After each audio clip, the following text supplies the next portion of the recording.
Em 4 de julho de 1943, às 09 Hell, eu estava ajoelhado atrás de um muro improvisado de sacos de areia, em uma ilha perdida no Pacífico, que os fuzileiros tinham apelidado de Ponto Suicida. Meu nome é Marcos Menezes. Tinha 23 anos. Era cabo da Marinha dos Estados Unidos, artilheiro de um canhão antiaéreo de 90 milímetros, e naquele momento eu ainda não tinha derrubado um único avião inimigo. 3 semanas naquele lamaçal, 2 grandes incursões aéreas japonesas, dezenas de companheiros mortos e meu registro de combate continuava em branco. Naquela manhã, porém, quando 14 bombardeiros japoneses Mitsubishi G4M Betty surgiram por entre nuvens rasgadas acima do canal, vindo em nossa direção em formação perfeita, tudo mudou.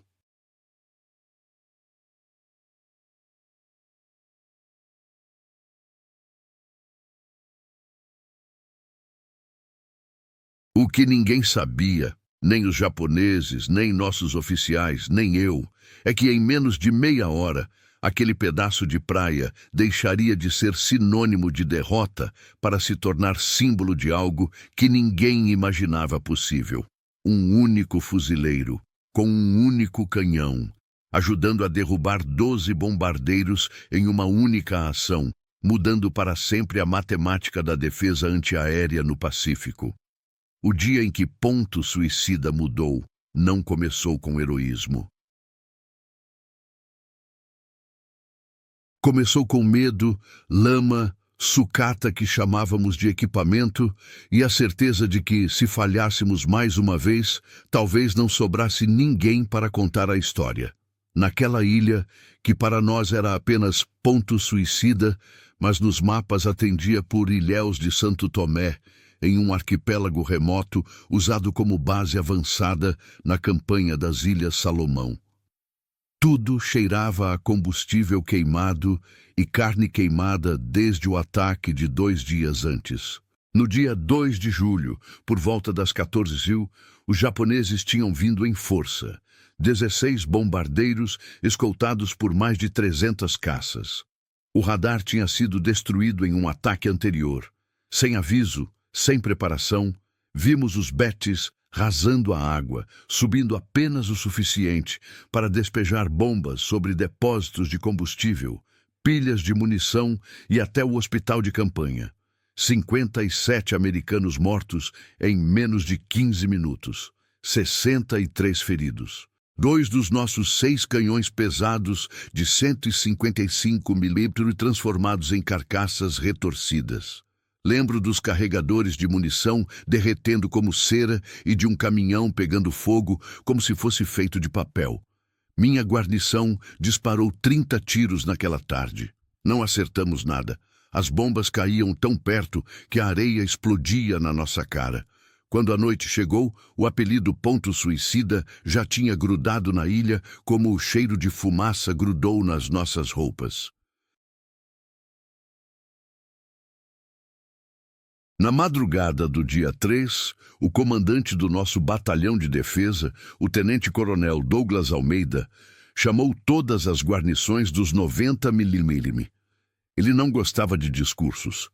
Disse apenas que o radar estava destruído, que as peças de reposição demorariam dias, que os japoneses voltariam, porque eles sempre voltavam, e que da próxima vez, talvez não houvesse marinheiros vivos para recolher corpos na areia.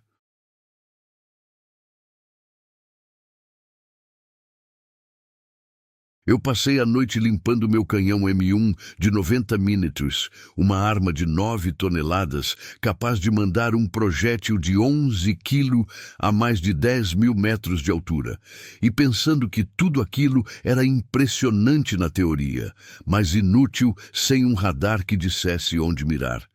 Saber de cor os dados técnicos não ajudava quando os bombardeiros cruzavam o céu em segundos. A 430 km/h, e a gente apontava no olho, com binóculo e cronômetro, como se ainda fosse 1916. O dia 3 trouxe chuva, uma cortina grossa que transformou Santo Tomé em um pântano. Montávamos guarda com água batendo no joelho, munição encharcada, madeira apodrecendo. A chuva foi um inferno para nós, mas foi uma bênção silenciosa. Os japoneses evitavam voar com mau tempo. Aquela trégua cinzenta foi tudo de que precisávamos. Equipes de manutenção desmontaram carcaças chamuscadas e arrancaram cada cabo, cada válvula, cada engrenagem que ainda funcionasse. Os operadores de radar trabalharam a noite inteira sobre os restos dos nossos velhos SCR-268, tentando ressuscitar antenas entortadas e transmissores encharcados. Quando o sol apareceu de novo, na manhã de 4 de julho, algo estava diferente. Pelas 08h30, a equipe do radar informou por rádio, conjunto 268 operacional, imperfeito, mas operacional. Para nós, aquilo soava como 1000 aviões amigos chegando, mesmo que não houvesse um único caça americano no céu. Os diretores de tiro revisaram seus computadores mecânicos, calibraram miras, testaram comunicação com as 12 posições de 90 mm espalhadas pela ilha. O nosso era o canhão 2 da bateria B.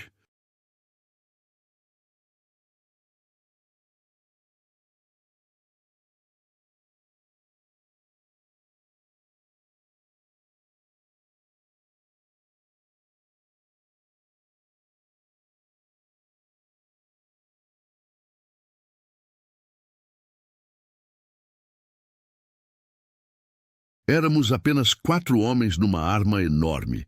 Eu, como apontador e comandante de peça, o municiador, soldado João Farias, 22 anos, de Porto Alegre, o homem da culatra, soldado de primeira classe Ricardo Nogueira, 24 anos, carioca, e o regulador de espoleta, soldado Miguel Duarte, 21 anos, português naturalizado americano de New Bedford.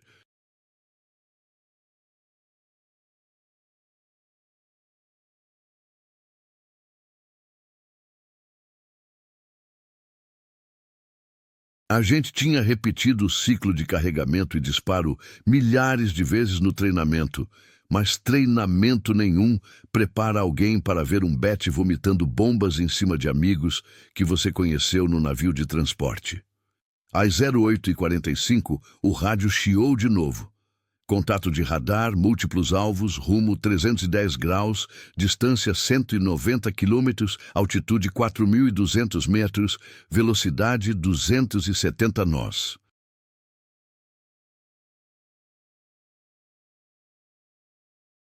Em outras palavras, bombardeiros, vindo direto da base japonesa de Rabaul, descendo o corredor de ilhas que eles chamavam de The Slot.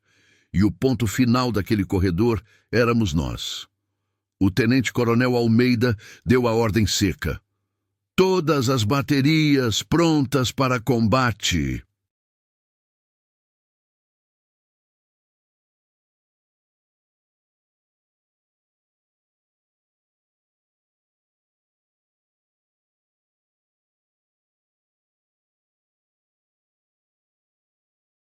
Naquele momento, eu ainda não tinha ideia de que nos próximos 27 minutos meu canhão seria acreditado com 4 bombardeiros abatidos e participaria da derrubada de outros tantos, ajudando a transformar Ponto Suicida em um lugar onde eram os japoneses que vinham para morrer.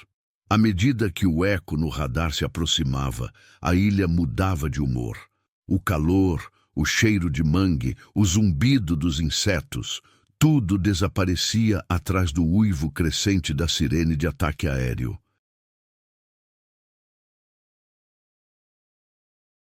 Às 10h, o alarme começou a gemer por toda Santo Tomé. Em segundos, a praia que minutos antes fervilhava de estivadores, engenheiros navais e enfermeiros virou um cenário fantasma. Todos correram para abrigos e trincheiras, menos nós, os guarnecedores dos 90 mm. Ficamos em pé, abraçados às nossas armas, como se o aço pudesse nos proteger do que vinha do céu. O radar nos alimentava números sem parar. Alcance, azimute, altitude, velocidade. Os dados iam para o diretor de tiro, uma caixa de metal cheia de engrenagens e eixos, chamada com pompa de computador de tiro Sperry M5. Ele não tinha nascido para trabalhar com radar. Originalmente fora pensado para rastrear visualmente os alvos. A ligação entre eletrônica e mecânica era improvisada, imprecisa, mas era tudo o que tínhamos. O diretor enviava correções elétricas para os servomotores do canhão. A arma se elevava alguns graus, girava para a esquerda, para a direita. Em teoria, bastava seguir as ordens da máquina. Na prática, ainda dependíamos de instinto, olho treinado e algo que muita gente chama de sorte. Às 09h15, recebemos o último relatório antes do combate. 14 bombardeiros, cerca de 160 caças de escolta, altitude 3.800 metros, mantendo curso para Santo Tomé.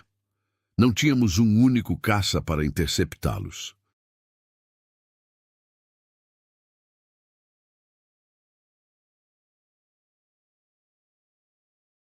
A única coisa entre aqueles betes e nossos depósitos de munição éramos nós. 12 canhões de 90 milímetros espalhados na areia, escondidos em casamatas rasas. Dei a ordem para encher o carregador de prontos com granadas de alto explosivo com espoleta de tempo variável. Era tecnologia relativamente nova. Uma pequena maravilha eletrônica que detonava a granada quando se aproximava do alvo, não em um tempo fixo. Errar um segundo significava explodir centenas de metros antes ou depois do avião. Miguel girava o seletor de espoleta com precisão quase musical, ajustando em incrementos de meio segundo, enquanto Ricardo travava e destravava a culatra com a familiaridade de quem respira. João puxava os projéteis de 11 quilos da prateleira de prontos, encaixando cada um na culatra com o cuidado de quem deposita um ovo frágil em uma cesta. Carregar, serrar, ajustar, disparar, respirar. Quando os bombardeiros estavam a cerca de 50 quilômetros, os primeiros tiros subiram. Todas as baterias abriram fogo quase ao mesmo tempo, por ordem do comandante. O som não pode ser descrito, só sentido. O recuo do canhão sacudia o corpo todo. O vento quente das explosões levantava poeira das paredes de sacos de areia. O cheiro de pólvora e óleo queimado entrava pelos poros. Nós entramos em um estado que, olhando para trás, parece transe. O ciclo se repetia a cada 3, 4 segundos. Carregar, fechar, ajustar, fogo.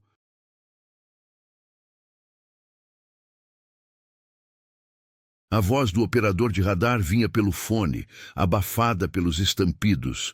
Alcance diminuindo, 40 quilômetros, 35, 30, ligeiro desvio à esquerda, altitude descendo. Naquele momento, as granadas americanas começavam a explodir no céu, pequenas manchas negras pontilhando o azul. No início, tudo parecia fora de lugar.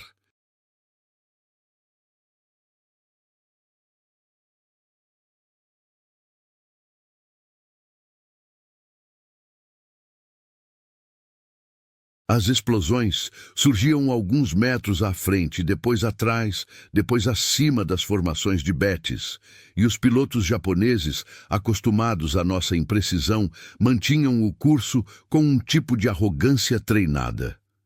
Até que algo alinhou.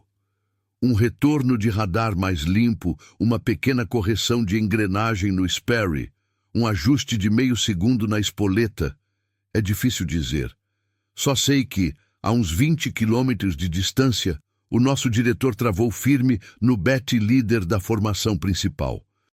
O canhão elevou 2 graus, girou 3 graus à esquerda. Respirei fundo e apertei o gatilho. O projétil saiu da boca do cano a quase 900 ms, subindo em uma curva invisível. 18 segundos depois, tempo suficiente para pensar em tudo e em nada. Vimos uma bola negra surgir bem na frente do bombardeiro que vinha na ponta da formação.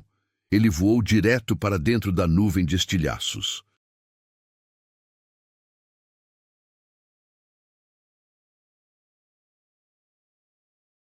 O motor direito explodiu em uma chama laranja.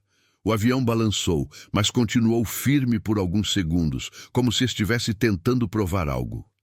Então o fogo correu pela asa e a máquina saiu da formação, arrastando fumaça escura, descendo em curva lenta para o canal. Não houve grito de comemoração. Houve silêncio por um segundo, interrompido pelo próximo comando do radar. Próximo alvo, mesma elevação, 2 graus à direita. O trabalho não tinha acabado nem começado de verdade. Ali, no meio desse fogo contínuo, cabe um pedido rápido. Se essas cenas estão surgindo na sua mente como se você estivesse ali comigo, faça uma coisa por este canal. Inscreva-se agora e nos comentários diga com uma palavra o que vem à sua cabeça quando pensa em coragem, em situações extremas. Medo, disciplina, instinto, sacrifício. Escolhe uma e deixa lá.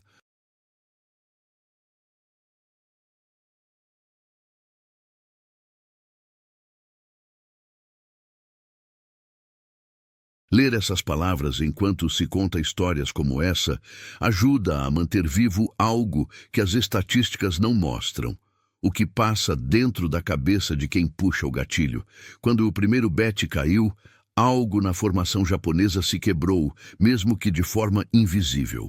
De onde estávamos, parecia que apertavam os dentes e fechavam as fileiras, como manda o treinamento deles. Mas nossa mira estava, pela primeira vez, onde precisava estar.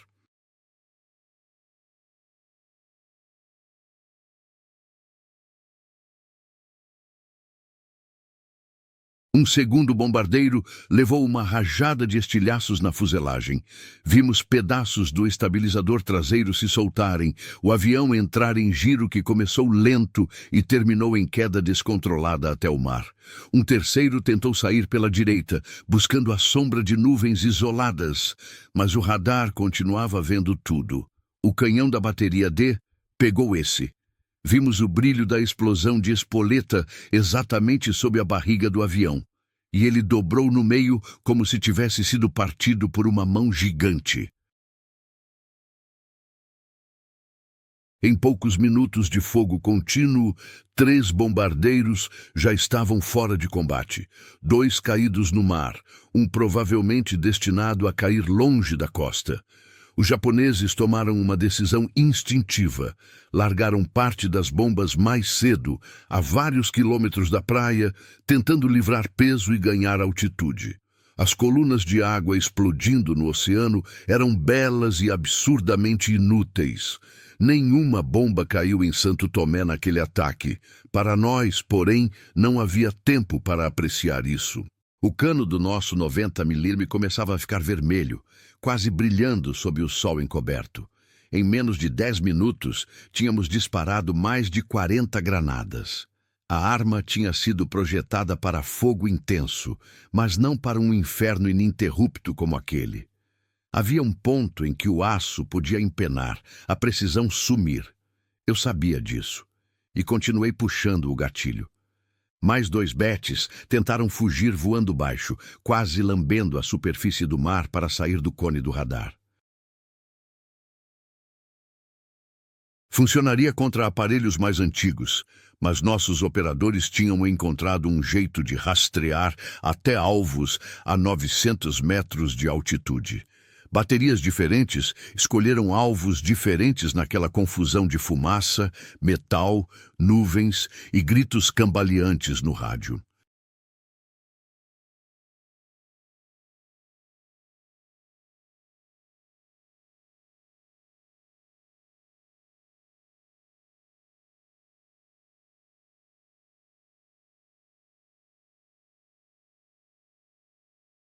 O que se sabe depois, olhando os registros, é que quando o ataque começou de fato, quando os Betes deveriam estar alinhando para uma passagem letal sobre a nossa cabeça, já tínhamos tirado metade dos bombardeiros do céu ou forçado seus pilotos a descartar bombas e virar costas.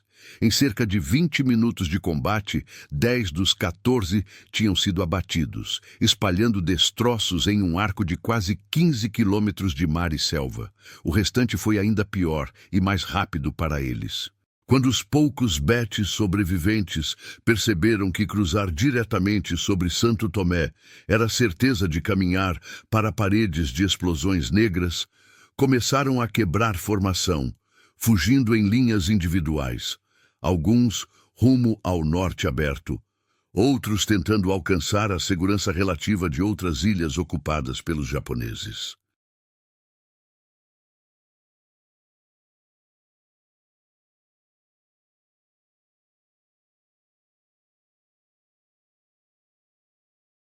A escolta de Zeros, que no início escoltava de perto os bombardeiros, acabou se afastando, hesitante em se jogar em um espaço de céu onde cada trajetória previsível significava morte rápida.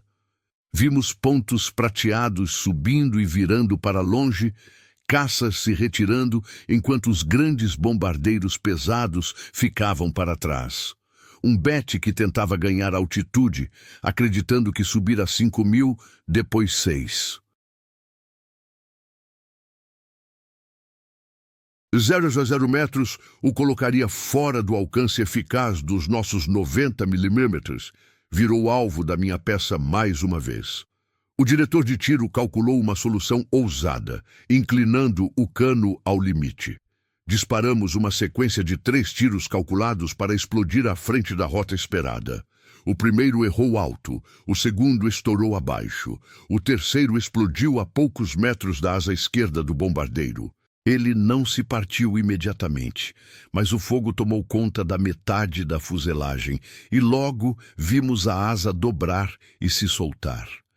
O avião entrou em uma espiral desesperada e sumiu atrás de uma cortina de nuvens, reaparecendo apenas como um clarão distante quando atingiu o mar.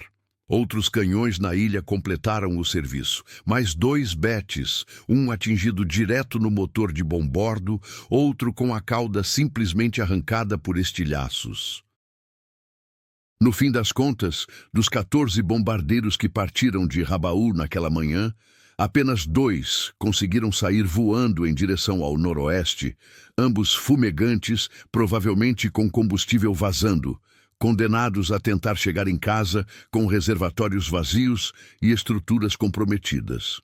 Às 09h32 veio a ordem de cessar fogo. Depois de 27 minutos que pareceram 27 horas, o inferno parou. O silêncio que se seguiu foi tão estridente quanto os tiros. Meus braços tremiam, não de medo, mas da repetição mecânica de carregar, ajustar, apertar o gatilho. Minhas orelhas zumbiam tanto que a voz do sargento parecia estar debaixo d'água. Passamos o resto da manhã fazendo o que sempre se faz depois de um milagre desses, contando tiros gastos, contando buracos de estilhaços nas paredes de sacos de areia, contando pedaços de avião que a maré trazia para a praia. Nosso canhão sozinho tinha disparado 49 projéteis. As 12 peças de 90 milímetros espalhadas em Santo Tomé tinham gasto ao todo 82 granadas. Os operadores de radar começaram a traçar no papel as trajetórias que tinham visto, marcando onde os ecos desapareciam. Barcos foram enviados para recolher destroços no mar, confirmando quedas.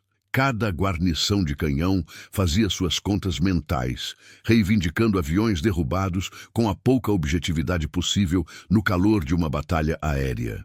No final das investigações, confirmação visual e análise de radar, chegou-se a um número que, à época, ninguém na ilha conseguiu realmente dimensionar. 12 bombardeiros Bet abatidos, 2 danificados e em fuga.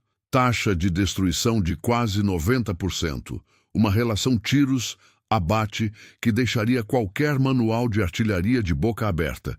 Cerca de 7 projéteis por avião derrubado, quando o normal, em outras frentes, era disparar dúzias para conseguir um único acerto efetivo. Mas os números, por si só, nunca contam tudo. O que eles não registram é o fato de que nenhum dos bombardeiros conseguiu alinhar um ataque decente sobre nossos depósitos, que nenhuma bomba caiu em Santo Tomé naquele 4 de julho, que não houve um único ferido americano no ataque. Os japoneses chamavam aquele tipo de missão de varredura decisiva. Para nós, aquela manhã foi decisiva por outro motivo. Mostrou que, com radar bem integrado ao fogo, com disciplina de guarnição e uma dose de improviso técnico, um punhado de fuzileiros com canhões pesados podiam transformar um lugar condenado em algo próximo de um santuário defensivo. Os dias seguintes mostraram o que isso significava em um nível maior do que nossas trincheiras enlameadas. Mensagens vieram em cascata de quartéis-generais distantes, assinadas por almirantes que só conhecíamos de fotografia em jornal. Queriam confirmar contagem de alvos abatidos. Pediam relatório detalhado de integração radar-diretor de tiro. Perguntavam como diabos um batalhão de defesa de fuzileiros tinha alcançado uma taxa de destruição que nenhuma unidade antiaérea no Pacífico tinha sequer sonhado. Sentamos, eu e outros, escrevendo relatórios à luz de lampiões, descrevendo como havíamos ajustado o atraso mecânico do computador Sperry para compensar pequenas imprecisões do radar, como padronizamos tempos de espoleta para formações inteiras, em vez de tentar escolher cada avião individualmente, como adotamos uma cadência de tiro quase musical para garantir que, a qualquer instante, houvesse granadas explodindo onde o radar dizia que os bombardeiros estariam alguns segundos à frente. Enquanto nossos relatórios subiam cadeia de comando acima, os japoneses também faziam as contas deles. Eles voltaram a atacar Santo Tomé, mas nunca mais como antes. Em 5 e 6 de julho, vieram em pequenos grupos, à noite, voando alto, soltando bombas às cegas de 6.000 metros. Erraram a ilha inteira. Abatemos mais alguns, mesmo em escuridão total, guiados apenas por ecos de radar e clarões distantes. Em poucas semanas, aquilo que tinha sido ponto suicida deixou de ser prioridade para o comando japonês. Guias de navegação do inimigo começaram a recomendar rotas de desvio. Bombardeios massivos passaram a evitar nossas coordenadas no mapa. As peças de 155 milímetros que defendíamos puderam disparar sem precipitação, castigando posições japonesas em ilhas vizinhas. Em agosto, um aeródromo japonês importante caiu graças, em parte, ao fato de que nossos canhões continuavam lá, inteiros, cuspindo aço sobre qualquer coisa que se aproximasse. À medida que a guerra avançava, fomos deslocados para outras ilhas, outras praias, outros nomes difíceis de pronunciar. Usamos nossos 90 mm até mesmo em tiro direto contra cavernas fortificadas, vimos o fim da campanha das Salomão, depois a reconquista de Guam, os B-29 decolando para incinerar cidades japonesas. Ao todo, nosso batalhão acabou creditado com 44 aeronaves abatidas durante a guerra. Nenhum outro dia, porém, se aproximou daquele 4 de julho de 1943, quando 12 bombardeiros caíram em 27 minutos. Anos depois, de volta aos Estados Unidos, a guerra virou memórias que eu raramente tocava. Voltei para Porto Alegre, depois mudei para São Paulo, trabalhei como torneiro mecânico, casei, criei filhos. A maioria das pessoas via em mim um senhor quieto, que gostava de ajustar ferramentas com cuidado exagerado. Poucos imaginavam que, em uma manhã distante, aquele mesmo senhor tinha comandado um canhão que ajudou a mudar o jeito como exércitos inteiros pensavam a defesa do céu. Não falávamos muito sobre isso. Quem esteve em lugares como Santo Tomé entende sem palavras. Quem não esteve, quase nunca entende com elas. Quase meio século se passou até que decidi escrever uma carta para o Arquivo Nacional em Washington, pedindo, sem muita esperança, qualquer fotografia de um canhão antiaéreo de 90 mm para mostrar aos meus netos em que tipo de máquina o avô tinha trabalhado. Do outro lado, um arquivista curioso, intrigado com a menção a ponto suicida e ao ataque de 4 de julho, voltou-se a uma coleção esquecida de fotografias da campanha das Salomão. Encontrou, depois de algumas horas, uma imagem em preto e branco. 3 jovens magros, cobertos de poeira e suor, encostados em um canhão gigantesco com a legenda: uma das peças antiaéreas que praticamente aniquilaram uma formação de bombardeiros japoneses em um único dia, na ilha Santo Tomé. Quando a fotografia chegou pelo correio, décadas depois do barulho, do fogo, do medo, eu sentei à mesa da cozinha e fiquei olhando para aquele rapaz de 23 anos no meio da imagem. Não me reconheci de imediato. Só depois de alguns minutos percebi a forma como segurava o cano, a forma como inclinava um pouco a cabeça contra o sol, igualzinho eu ainda fazia, sem perceber. Foi como se alguém tivesse aberto uma porta que eu mantinha trancada havia 50 anos. Lembrei do cheiro de pólvora, das ondas batendo em pedaços de asa com o sol refletindo no metal, das vozes no rádio dizendo: mais um eco desaparecido. Lembrei também de algo que quase nunca entra em discurso patriótico nenhum: as silhuetas escuras de paraquedas abrindo ao longe, sobre o mar, e depois sumindo, pequenas demais e longe demais para que qualquer barco americano pudesse chegar a tempo. O dia em que ponto suicida mudou não foi apenas o dia em que derrubamos 12 bombardeiros com 82 tiros. Foi o dia em que descobrimos que tecnologia, quando bem usada, pode inclinar a balança de maneira brutal, que disciplina sob pressão transforma números frios em vidas salvas, e que cada decisão técnica, um ajuste de espoleta, um cálculo de atraso mecânico, tem um rosto do outro lado, um enfermeiro que continua atendendo, um cozinheiro que não é carbonizado em um depósito, um piloto inimigo que não volta para casa. A guerra, nos relatórios, sempre vira estatística. Na lembrança de quem esteve ali, ela é uma soma confusa de orgulho e peso. Orgulho de ter impedido que aquela praia realmente fizesse jus ao nome de ponto suicida para os nossos. Peso de saber que, para isso, foi preciso transformar o céu em cemitério de outros jovens que também achavam que estavam fazendo o certo. Se essa história chegou até você, tantos anos depois de os sons terem se calado e os canhões terem sido derretidos, é porque alguém, em algum escritório cheio de caixas de papelão, decidiu que valia a pena preservar uma fotografia. E porque você decidiu dar alguns minutos da sua vida para ouvir a voz de um fuzileiro que aprendeu naquele 4 de julho que às vezes um único canhão em mãos teimosas é suficiente para mudar o destino de um lugar inteiro. Antes de ir embora, fica um convite muito direto. Se esse relato ajudou você a enxergar a Segunda Guerra por um ângulo diferente, não só como mapas e datas, mas como suor, medo, decisões e consequências, pense em se juntar a esta comunidade. Inscreva-se no canal e nos comentários, conte de que parte do Brasil ou do mundo você está ouvindo esta história e o que ela fez você repensar. Tecnologia em guerra, coragem, culpa, memória. Dividir isso aqui embaixo transforma este espaço em algo maior do que um vídeo. Vira uma roda de conversa entre gerações, onde a história não é só lembrada, é compreendida e passada adiante.